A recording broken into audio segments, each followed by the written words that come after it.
Venezuela sigue enfrentando las duras consecuencias del masivo apagón de hace un mes al día de hoy. 20 de los 23 estados del país, en los que no está incluida la capital venezolana, se quedan 6 días a la semana sin luz al menos 4 horas, en diferentes horarios, debido a que las autoridades aplican un racionamiento eléctrico que durará 30 días. Venezuela sigue enfrentando las consecuencias del masivo apagón que ocurrió el 7 de marzo. Pues desde entonces se registró una secuencia de fallos eléctricos que dejaron al país en una oscuridad que hoy se mantiene, al menos 4 horas diarias, en 20 estados a causa del racionamiento de luz.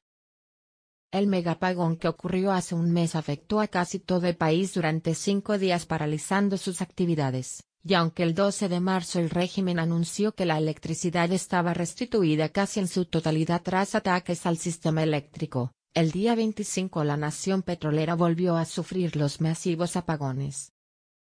Al día de hoy, 20 de los 23 estados del país, en los que no está incluida la capital venezolana, se quedan 6 días a la semana sin luz al menos 4 horas, en diferentes horarios, debido a que las autoridades aplican un racionamiento eléctrico que, según anunció hace una semana el dictador Nicolás Maduro, durará 30 días.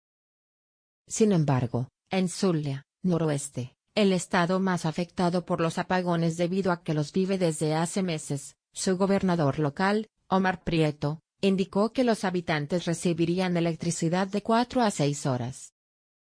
Por los fallos del servicio eléctrico se vieron afectadas las comunicaciones, el transporte, los comercios y el suministro de agua, que poco a poco se ha ido regularizando pero que aún presenta problemas en varias regiones del país. Los comercios, por su parte, intentan continuar con sus labores, pero se ven perjudicados por el racionamiento. La presidenta del Consejo Nacional de los Comercios y Servicios, Consecomercio, María Carolina Uzcategui, dijo a AF que aunque en el interior del país los comerciantes tienen una mayor capacidad de adaptación al plan de racionamiento porque llevan años enfrentando cortes no anunciados, esto no les hace menos compleja la labor.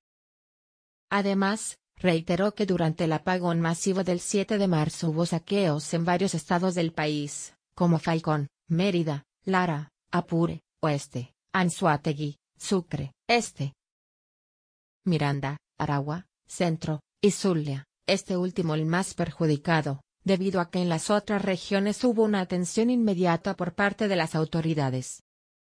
En Zulia, que tuve la oportunidad de visitar, hubo un proceso de devastación terrible. Ver cómo rompieron los techos de los locales para sacar los cables, lavamanos, lavabo, posetas, inodoros, desmantelaron vehículos, se llevaron arcos de ventanas, indicó al señalar que estos fueron hechos violentos. Uzcategui aseguró que allí de los más de 520 comercios que fueron afectados, el 40 o 45% de ellos, más de 200 comercios, aseguran no tener la capacidad de volver a abrir, y estamos hablando de la pérdida de más de 2.000 empleos.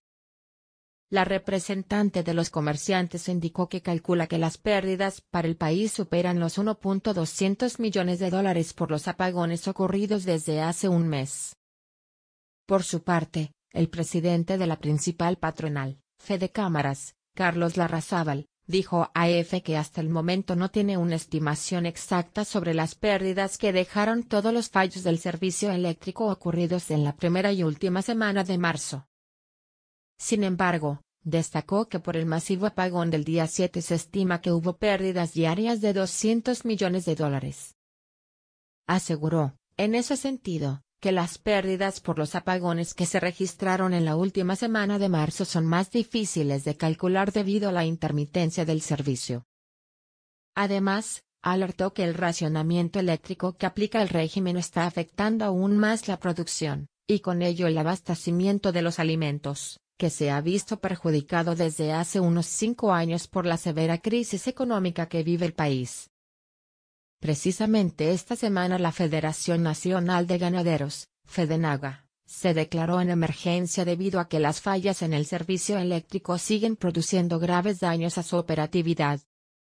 Según el régimen de Maduro, Los apagones ocurrieron porque el sistema eléctrico del país fue atacado por Estados Unidos, y la oposición de forma cibernética y con un fusil de larga distancia.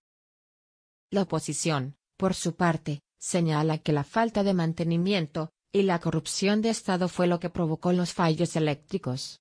Los ganaderos aseguran que se ha minimizado la producción y la oferta de alimentos tras los apagones.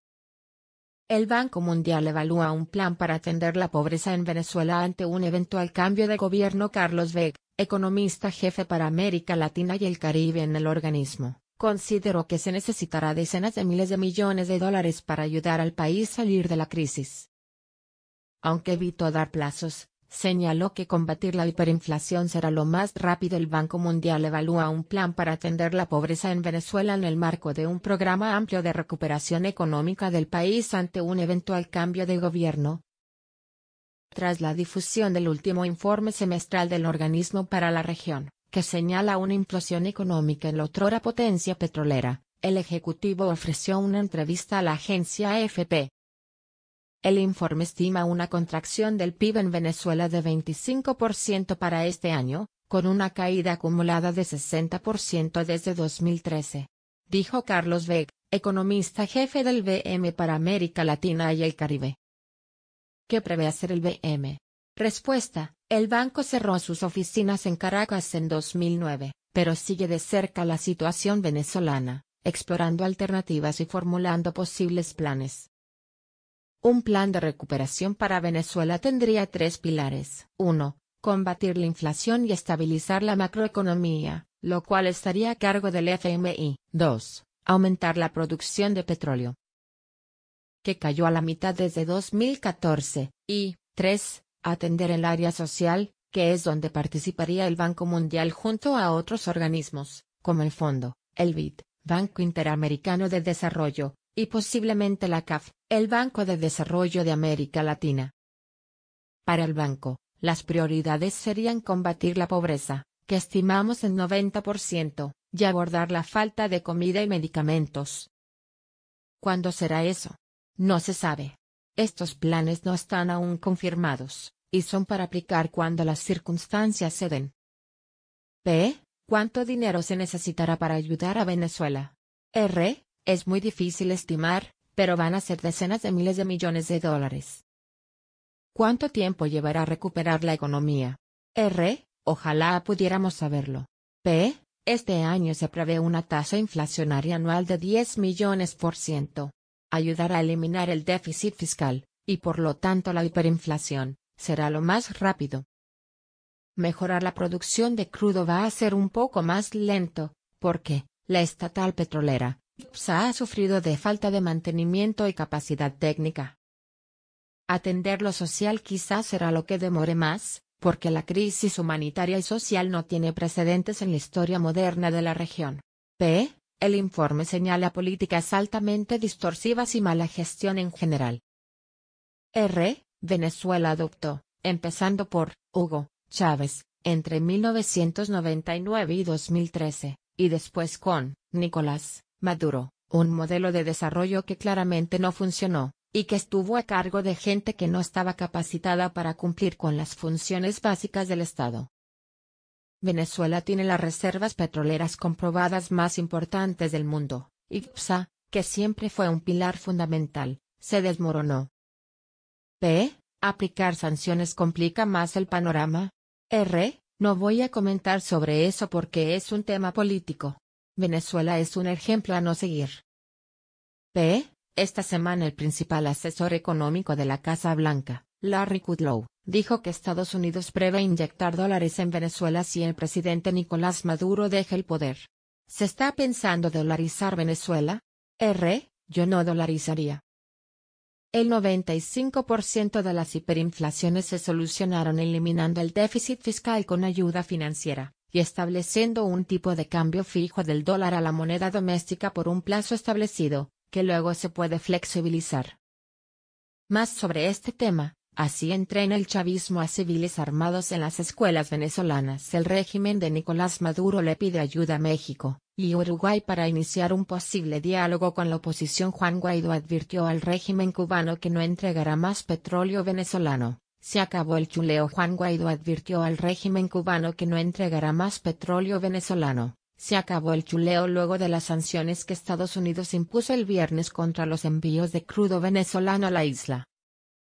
El líder opositor envió un mensaje al mandatario castrista Miguel Díaz-Canel: no van a utilizar el petróleo de Venezuela para someter a nuestros militares e investigarlos. El líder opositor Juan Guaidó advirtió este sábado al mandatario cubano Miguel Díaz-Canel, que el suministro de petróleo venezolano llegó a su fin, luego de que Estados Unidos sancionara barcos y navieras que transportan crudo a la isla. Ante una gigantesca movilización opositora en Caracas, Guaidó, reconocido como presidente interino de Venezuela por más de 50 países, denunció que el crudo venezolano financia a un grupo de inteligencia cubana, denominando por la oposición G2. Según el jefe del Parlamento, de mayoría opositora, ese supuesto comando reprime a militares opuestos al presidente socialista Nicolás Maduro.